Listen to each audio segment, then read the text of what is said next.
Good afternoon, or good evening, or good morning, or good night, or whenever the hell it is, wherever the hell you are. Woo! Can't kick that too often.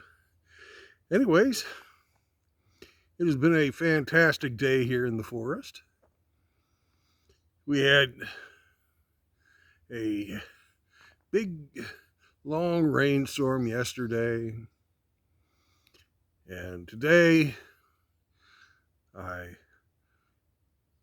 looked at where I'd been getting ready to do some more foundation work, and the holes had collapsed in, and I said, fuck it.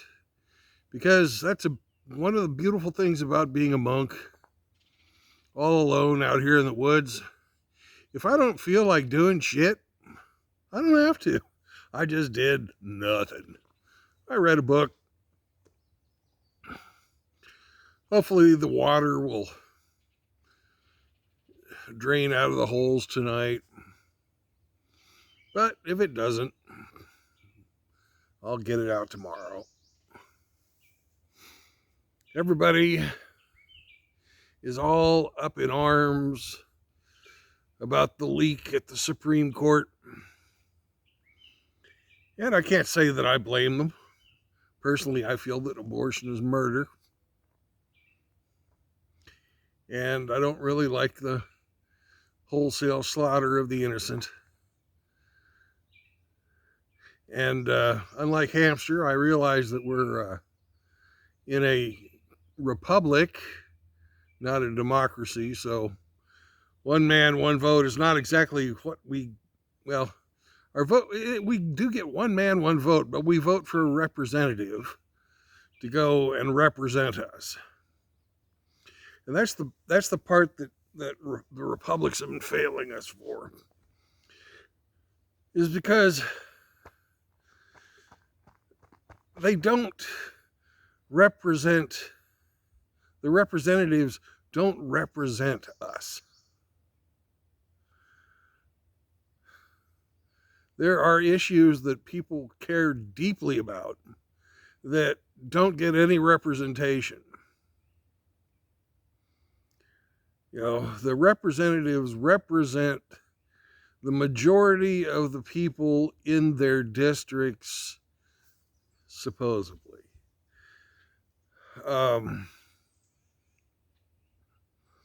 I've never been good at figuring out how exactly that is determined. But the system seems that it is rife with corruption. It has been my whole life. There's been the connected people, and then there's the rest of us.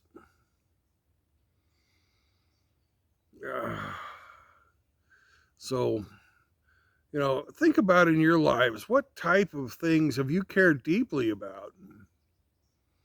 You know, whether it be abortion, whether it be, you know, the environment, whether it's the taxes, the endless wars. And have you felt that you've been represented? You know, is there somebody out there in your district who's actually doing what you think needs to be done? I know it's never going to be perfect, and that you can't make all the people happy all the time. You can't even make some of the people happy all the time. But it seems like these days that nobody is happy. And I think a lot of that has to do with the games that people have been playing with our representatives and our elected officials. And, you know, there are people out there that are blatantly violating the Constitution. A lot of people think, and I'm one of them, that Roe v. Wade was a violation of our Constitution. Just like I think that welfare is a violation of our Constitution. And I also believe that having a standing army and a full-time Internal Revenue Service is a violation of our Constitution. So, but I know that the standing army's not going to go away. Too much money to be made. The IRS is not going to be going away. Too much money to be stolen. But it's getting to a point where we've got quite a bit of taxation without representation. I don't feel represented, and I haven't felt represented for 30 years. Serving in the military was an eye-opening experience for me. I lost my faith in the United States government while I was ship's company on the USS Carl Vinson, and our battle group was tasked with doing some cruise missile strikes on some baby food factories to get Bill Clinton reelected. It was at that point in time I knew that I was fighting for the wrong side.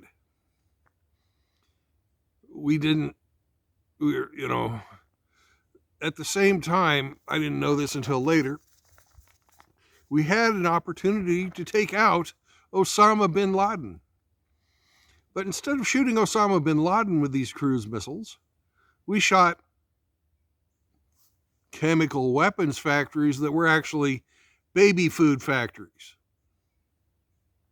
Isn't that nice?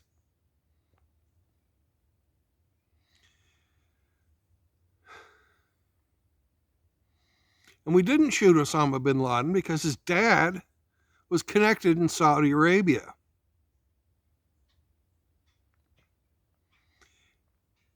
And the Saudis would not have approved of us offing off one of their native sons. Imagine if people had acted with foresight and integrity, what would have happened? We wouldn't have had 9/11, which means we wouldn't have had the war on terror, which means that Bush Jr. wouldn't have had the opportunity to go back into Iraq.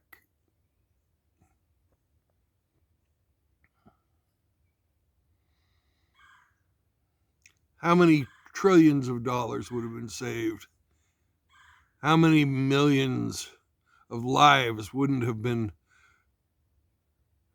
uprooted, torn to pieces with death and crippling injuries? Families, villages wiped out, cities bombed, all that stuff that probably didn't need to happen. We had guys from the first Gulf War who I thought were, decent fellas, lots of integrity. We had the wonderful Colin Powell, head of the Joint Chiefs of Staff, lying his fucking ass off in the UN saying that Iraq had weapons of mass destruction. Lying his fucking ass off. He was a great leader when he was in the army, but all them generals are fucking politicians. Admirals too.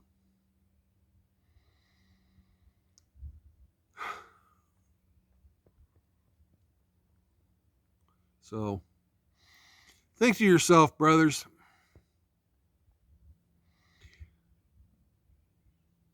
what type of representation do you have? 50 years ago, they started killing babies for fun and profit. We find out that Planned Parenthood sells the parts of said babies for research purposes. Research.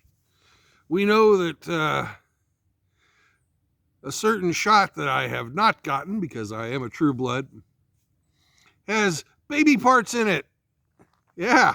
Does that make everybody who took that certain shot a cannibal? In a small way, yes, it does. Thank God I don't have any of that on my conscience. You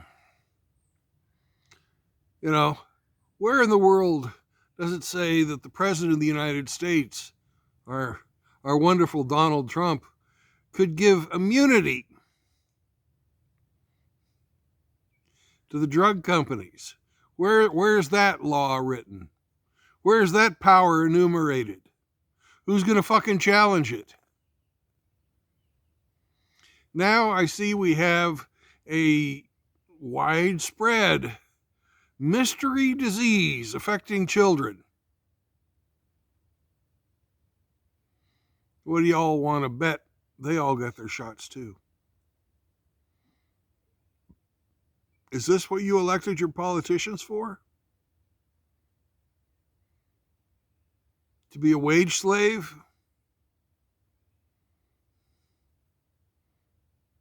To ignore your human rights? To ignore the rights of the unborn? This is not right, people. It's just not right. Why in the world, do they think that we even need to be going on any more expeditionary wars? I lived in Ukraine. I love the Ukrainian people. I'm all for sending them extra missiles and bombs and howitzers and tanks and all that kind of stuff, but not one American serviceman needs to go. I'm all for inviting the people of Finland and Sweden into NATO. And Ukraine too, after they finish their war. Because there needs to be a check and a balance against that fucking nut job Putin, who everybody in the manosphere seems to love. Suck that manly dick, you fuckers. He has a good social policy against a bunch of people we don't like. But he's also a land-grabbing lion sack of shit. You don't know what those oligarchs are like. And he is oligarch supreme. If you haven't lived over there in Eastern Europe, you just don't understand the power those fuckers wield. If you think our politicians are bad, you ain't seen nothing. And you're a fool to follow that man and support him. And that means everybody who supports Putin is a fucking fool. And if you don't like what I have to say about that, fuck you. So,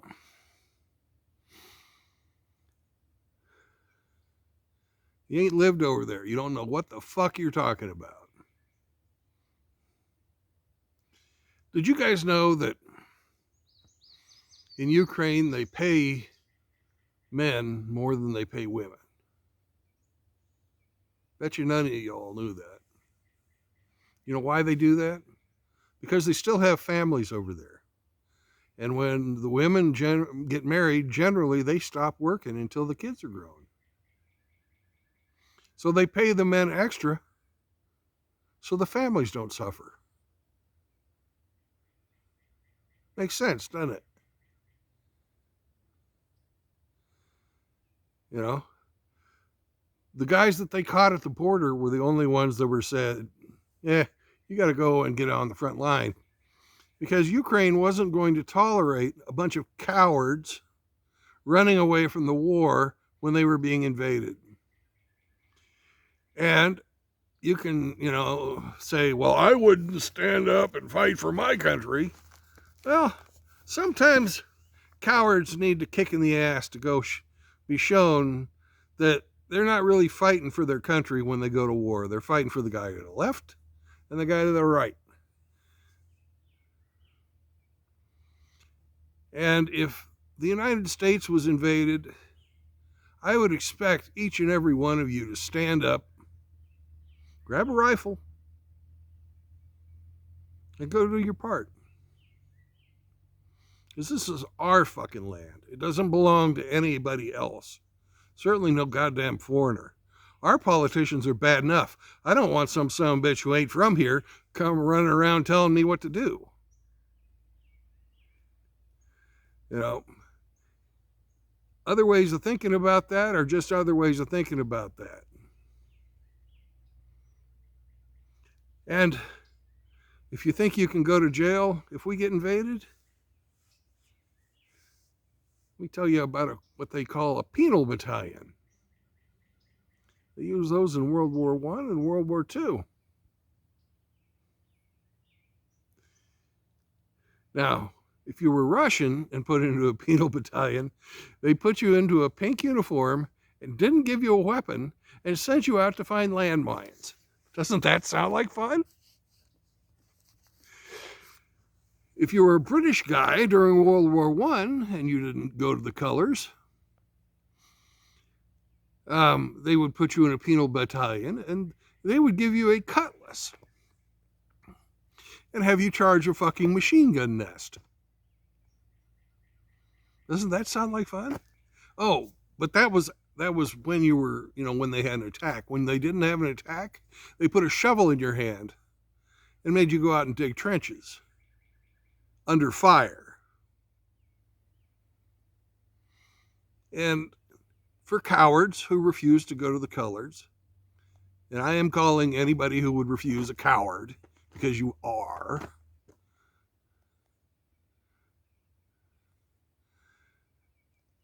I think the penal battalion would be a good solution for you as well.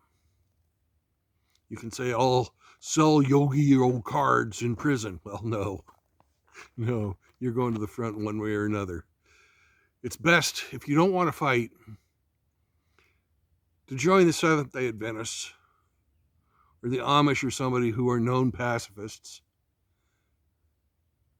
and pick up a fucking stretcher. Or get a job where they won't send you to go fight, like a farmer, where you're doing your part to serve your country by growing food. If we have a civil war, completely different thing. I'm not going to join in any civil war, and I don't expect any of you guys to either. I'm only talking in terms of invasion. It's a completely different thing.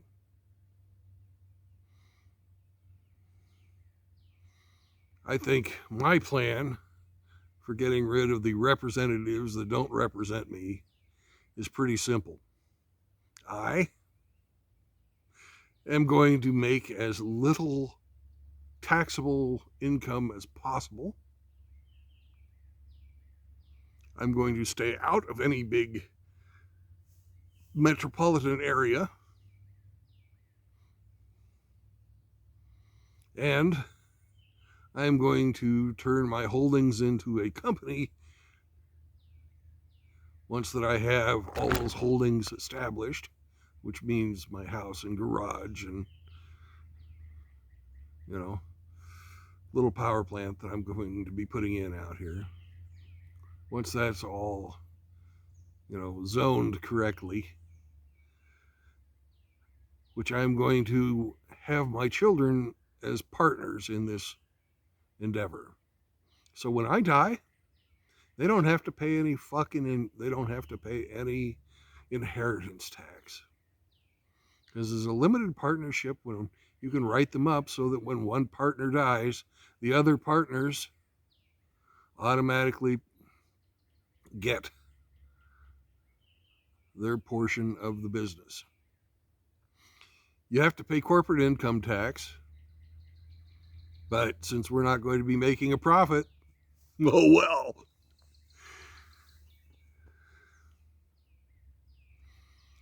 And that's my plan. I can feed myself out here. You can see the lake behind me. I have fish until I die. There are turkeys. and deer for yummy eating out here.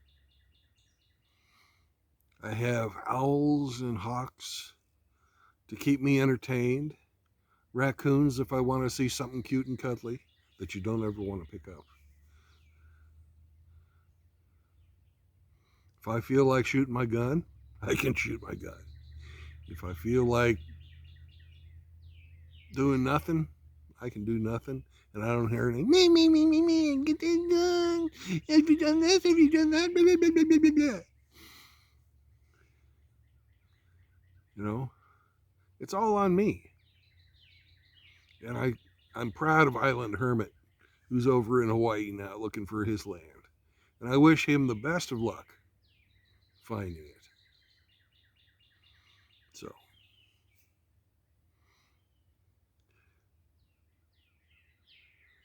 I know this has kind of been all over the place, but what the fuck? I'm sort of a scatterbrained asshole, anyways. Peace out, brothers. Don't get married. Monk mode all the way.